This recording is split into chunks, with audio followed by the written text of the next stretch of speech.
So I think, part of the unique personal awareness that arises when you're riding your bike has to do with your vulnerability.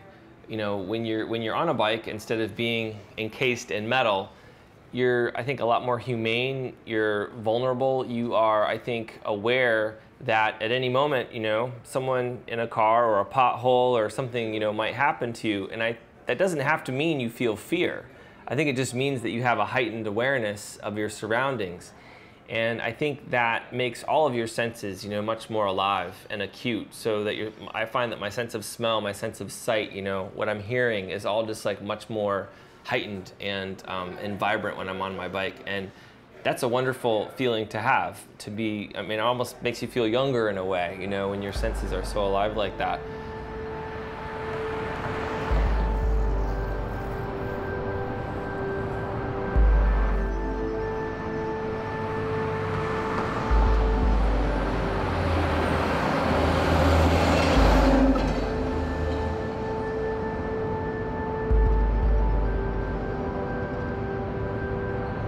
What are you doing? What are you experiencing? You're smelling people's cologne or perfume or shampoo.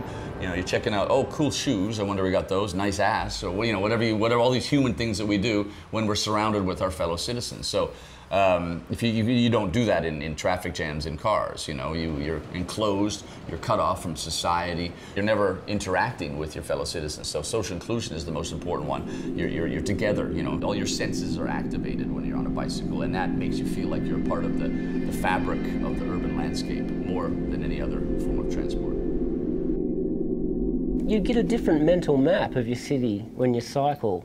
If you spend your time driving, then you spend your time stuck in traffic jams and probably navigating underground car parks and remembering what letter and what colour car park you're parked on, and you're completely disoriented. Likewise, if you live your life in the subway system, you're like popping up in these different parts of the city and you don't know how they all connect. None of us have the luxury of flying, but cycling brings us pretty close to it. So when you cycle a city, you've only got to ask bike messengers this. Bike messengers can get from one part of the city to another part of the city in a time that anyone else finds inconceivable. So because as a cyclist, you've got all the bridges and the parks and the roads and the footpaths and the shared spaces, and you've got all of it to yourself. You can navigate the whole lot. And move in this way, the whole city gets shrunk to roughly the size of a big building when you're on a bicycle.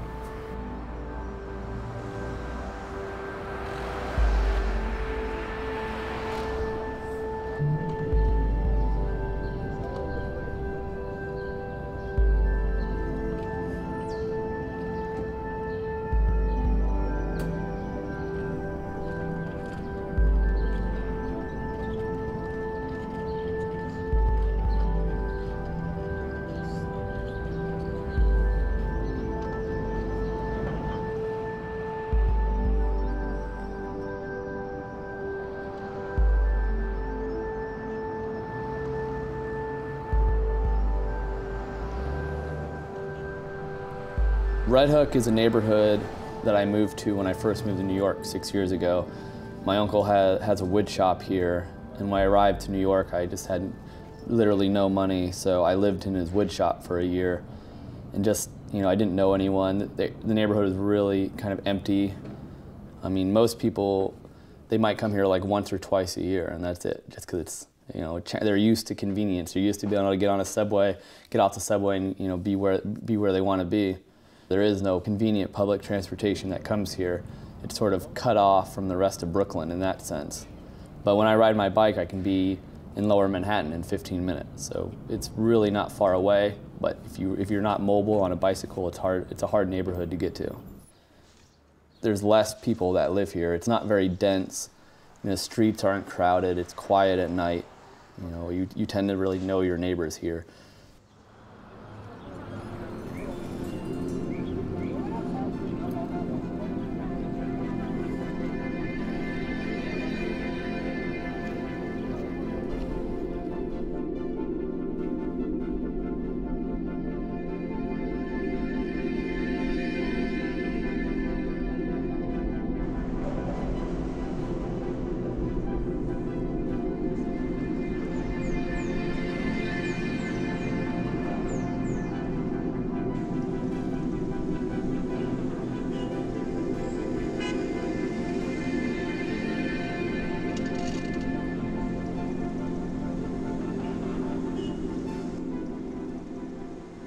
You know, it's not a trend. It's not like acid wash jeans in the 1980s or white tennis socks in the late, early 90s. It's sticking because cities are taking it seriously, you know. And the bicycle, when it was invented 125 years ago, you know, the transformational effect that it had on society was massive. It liberated the working classes. It liberated women for the first time. It improved the gene pool in rural areas, you know, because the mobility radius was increased. So I love that story in rural England and in the United States as well. So you have your birth records, and family names had stayed in the same small areas for centuries because you simply just didn't go to the next village. You know, everything happened in your town or your neighborhood or your region. And then they started seeing these family names starting to appear, you know, in distances far away from where they had been for hundreds of years. This is simply because the bicycle made it possible to ride, you know, 40 kilometers to the next village and find a wife or find a job as well and settle down somewhere else. So the bicycle improved our gene pool as well. So this massive effect on society, it's transformed human society more quickly and more effectively than any other invention in human history. So what I think is happening now is that people are trying to, you know, to do that again. They see the value of the bicycle, not only as transport, and all the blah, blah, blah health benefits of a cycling population. This is great. And reducing congestion and pollution, that's great too. But the bicycle is now, once again, a symbol for where we want to go with our cities.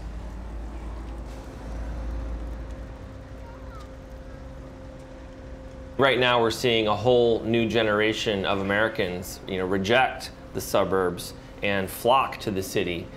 I think primarily because they have found the suburbs to be boring. There's just not enough going on. Sure, there's plenty of room. Sure, you can drive your car wherever you want, but there's no magic. There's no, you know, interaction. There's no friction. There's no transaction of people.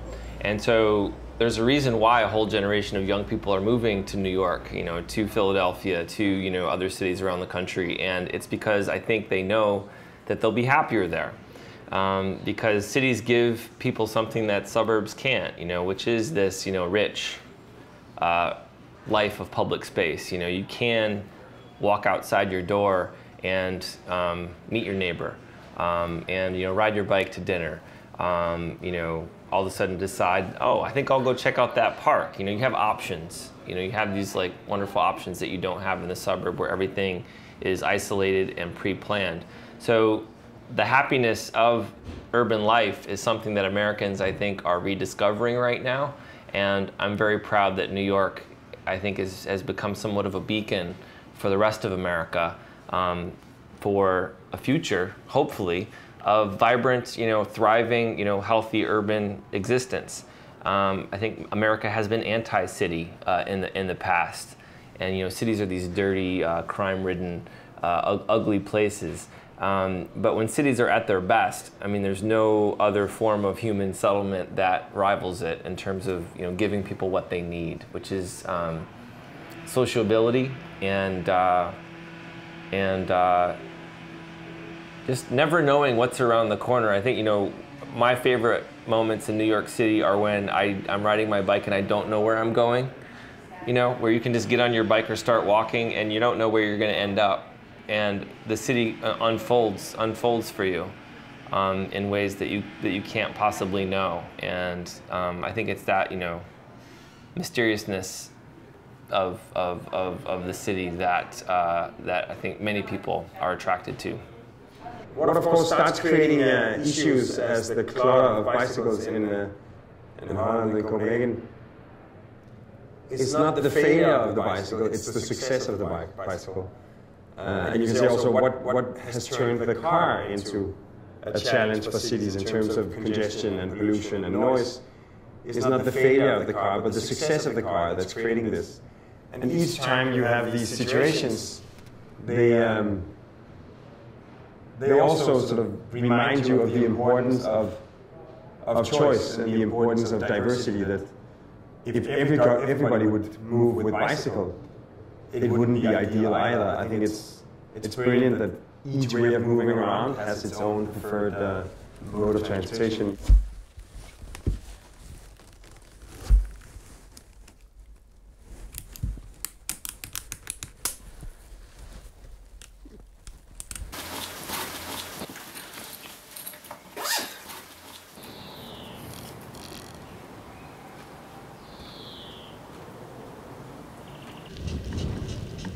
the future cities do have a problems with the cars.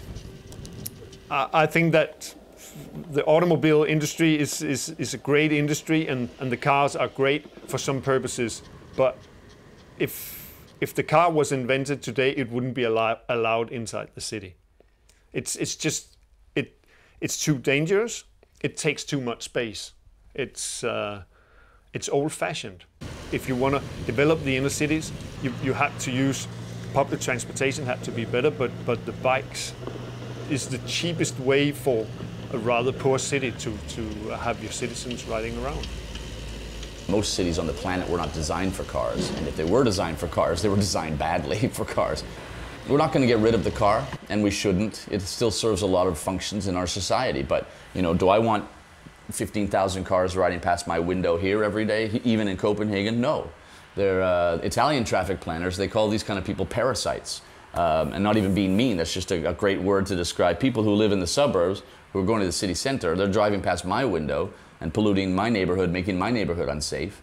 And they have nothing to do here. They're parasites. They're just feeding off the host organism by driving through it. So, restricting cars and their movements in cities simply makes a city nicer, pollution-wise, but also traffic safety and all of these things. So there will still be people who drive cars, but there's just too many of them, and it's just this perception that needs to be changed. Get people onto the bikes, but also public transport and whatnot. So I don't want 15,000 cars outside my window. Half would be maybe nice, but none would be great. But of course, that's unrealistic.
Having come from a city that's with a skyline that is really built from industry and commerce and finance, over the last 10 years, the main developments in New York has been about making it a better place to live, so that you have, the Hudson River Park that replaces the industrial activities of the piers now actually becomes a park. You have the High Line, which is an old train line that is now a public park that moves through Chelsea and Meatpack. You have the more bicycle lanes than we now have in Copenhagen. You have a plan to plant 1 million trees, and they've reached like 700 and something thousand. So it's like a massive plan to make the city much greener and much more lively. And then, of course, pedestrianize the Times Square and major parts of Broadway. So all these elements is bringing back a little bit of nature, a little bit of public life, a little bit of freedom into the more utilitarian city of New York. And I could imagine that in an ideal scenario, in a quite possible future, you would maybe stop thinking about cities as something different from nature. And you would just start seeing cities as another form of landscape, that just like you have mountains and you have savannas, you also have dense cities like New York, but they have as many animals and as much green as you would in a mountain cascade. It's just a different kind of mountain. It's a man-made mountain, and it has a man-made ecosystem, but it is as natural and as organic as anything else. So it's not a departure from the city, but it's just getting more and more alternatives, more and more diversity into the city. There's the often quoted Frank Sinatra lyric of, you know, if you can make it here, you can make it anywhere. And I think that's true on a couple different levels with respect to the revolution that's happened here in New York. With respect to other US cities, New York has much narrower streets. So if New York can carve out space, more space for bikers and walkers, you know, any city can do it. And that's precisely what many of the European planners told us when they came here to New York, because in Europe they have even narrower streets, and they came to New York and they said, we have all this room, you know. So that's an interesting one. You know, if New York can transform its streets, certainly any US city can. I think politically, you know, New York is a tremendously difficult place to make progressive change. You know, every time you propose to change just 1 square inch of asphalt, there's 10 people who rise up and tell you why you can't do that, you know, because you're taking space away from the taxis, or you're taking, you know, space away from the street vendors if you widen the sidewalk, or, you know, create more bike parking, you know. So there's just a lot of different constituencies vying for that limited street space. So if New York can figure out how to make it happen politically, I think other cities that are frankly much less contentious than New York can be will hopefully find it like an easier time. And if you look at what San Francisco and Chicago are now doing, you know, to reclaim, you know, their public realm, in many ways similar to how New York has pioneered, you know, changing parking into biking, or taking car lanes and turning them into, you know, bike lanes or bus lanes. They're finding the same benefits, and I think with maybe not as much political contention.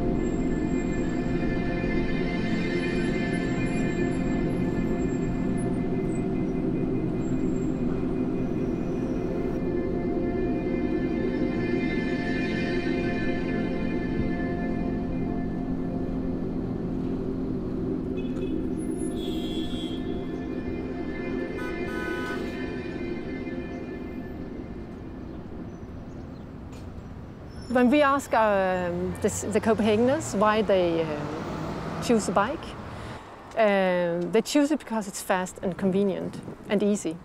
A very few of them are choosing it because of the environment. So the awareness of choosing the bike and environment isn't that big here in Copenhagen. And I'm not sure that it necessarily has to be that. I think it's better to make the biking the fastest and easiest way to get from A to B than to require that the citizens should think about the environment every day.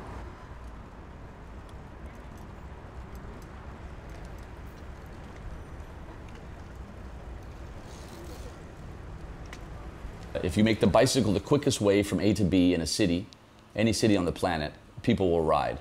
You don't even have to sell it. You know, if people find out there's a quicker way from A to B, they will do it. That's why people ride bicycles in Copenhagen. Paris, you know, is now relatively bicycle friendly because of their bike share program, and we saw that as well. Who went over to the bicycle as soon as it appeared in Paris? In, you know, what, 4 years ago, 5 years ago? It was the metro users, right? They came off the metro and onto the bikes because the metro was the quickest A to B, and then there was something quicker, boom. And that's what people do. But that presupposes infrastructure.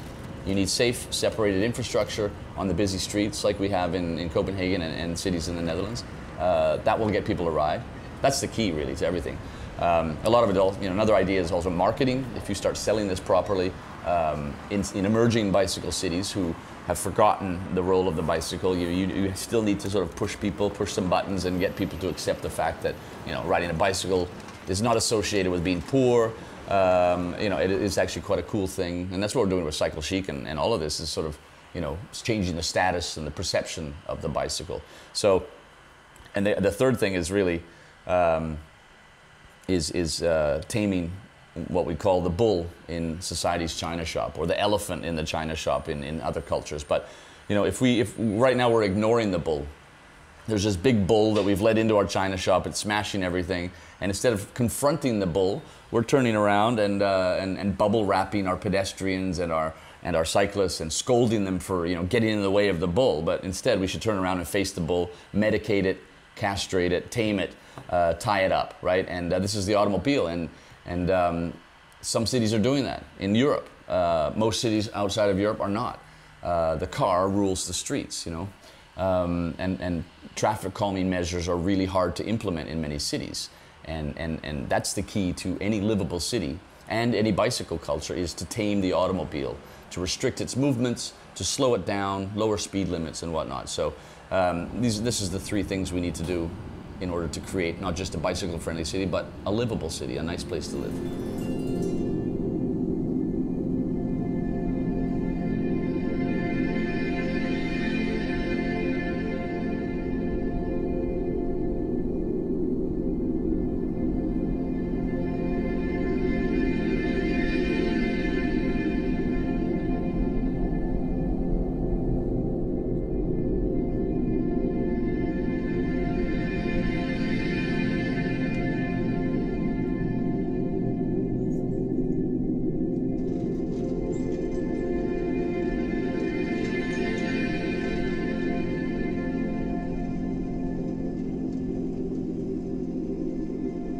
The neighborhood has really embraced the race. For the first couple years, I wasn't able to promote it heavily in the neighborhood just because I was doing it without permission, and you know, it's easier to ask for forgiveness and permission, so I just kind of, you know, made it happen, and then people from the neighborhood would hear about it and come out. But this year, the fact that we were, from the very beginning, we had permits and we had permission, we really got the neighborhood involved. We solicited local sponsors. We got a lot of support. We organized a Made in Red Hook pop-up store at the race, so local artists and artisans and shops had goods for sale at the race.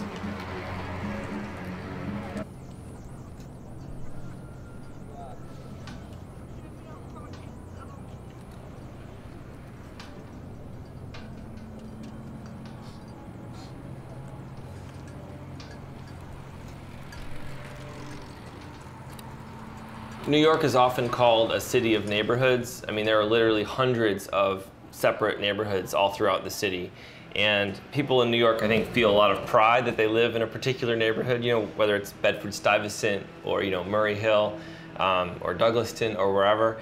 And when you go to these different neighborhoods on the subway, you know, you go underground and you come up and, okay, I'm in a different neighborhood. And so you think that New York is still this separate city of all of these hundreds of different neighborhoods. When you're riding your bike, you are literally knitting together all of these separate neighborhoods into one unified entity. And when I look at what happens when there's a bike lane that goes from one neighborhood to the other, and maybe the neighborhoods are even very different, but there's still this protected bike lane or this beautiful public space that can connect them, you see the diversity of New York become even greater because the diversity is mingling. You know, different neighborhoods, I think, are coming together. So bicycling is at its best and here in New York when it is providing, I think, this knitting together of our disparate neighborhoods. So in that way, I think it's a very inclusionary and integrating force for a city, and that, I think, that can hold the city together.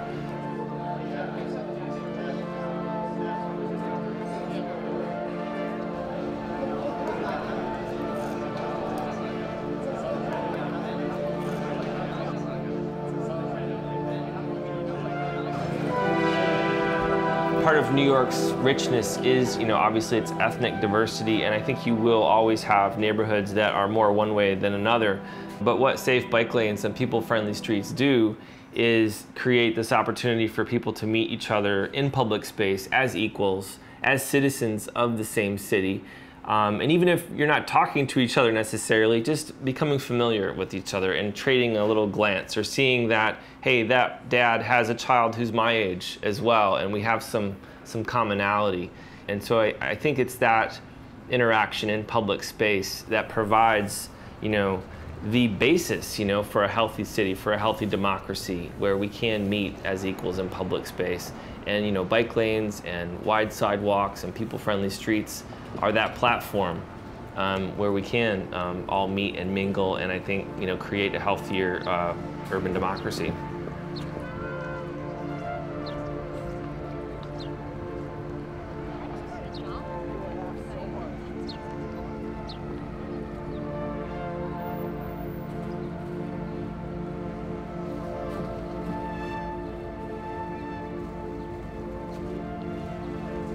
We get interested delegations from all over the world. I hope they all are getting inspired by visiting us.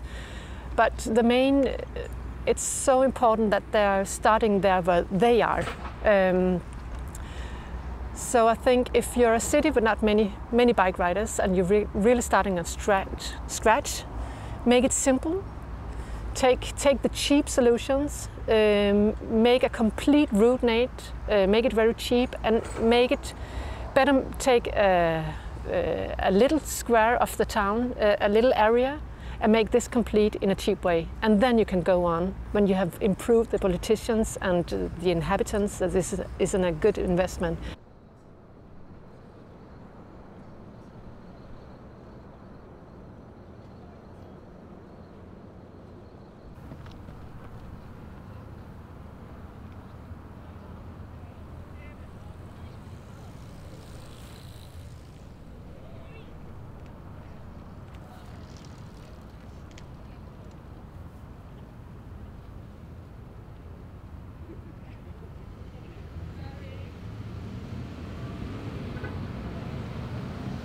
It's by far the biggest event every year in Red Hook. This year we had over 4,000 people come. And all those people, they just fill up all the bars and restaurants and shops. You know, so from an economic value, the business really increases that weekend. From an awareness standpoint, the Red Hook, you know, we use Red Hook in the name of the race, and that it's the name of the neighborhood. All of our branding has the kind of the signature Red Hook graphic on it. So, you know, internationally, as this race grows, people are becoming aware of Red Hook as a neighborhood, and it is starting to promote tourism.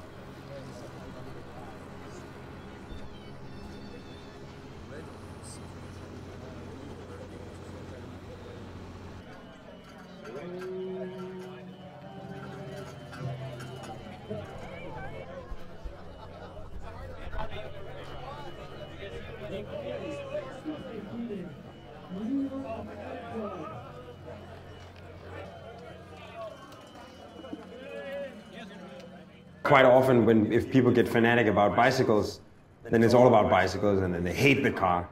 But then when they have to take the car, they'll take the car. So I think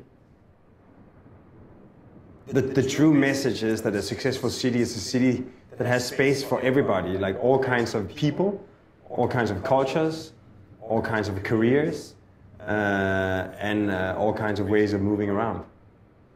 You know, there's a tendency for especially cyclists, I think, to see I'm a cyclist and you're a driver and you're a pedestrian, and getting into this identity politics of getting around. One thing that you realize if you look at the actual data of how New Yorkers get around, you know, the course of a day, the average New Yorker is taking the subway, taking the bus, taking a cab, you know, maybe driving a little bit, certainly walking everywhere, and maybe hopping on a bike every once in a while. So what we're seeing now with bicycling becoming more mainstream is that it's becoming more of this identity of I take all modes of transportation depending on what makes sense for that particular trip. So I think that's the place where we want to be with bicycling, you know, in the next few years, where it stops becoming this like really special identity thing and starts becoming something that everybody enjoys, everybody does. Maybe as routine as taking the subway, but will still be much more fun.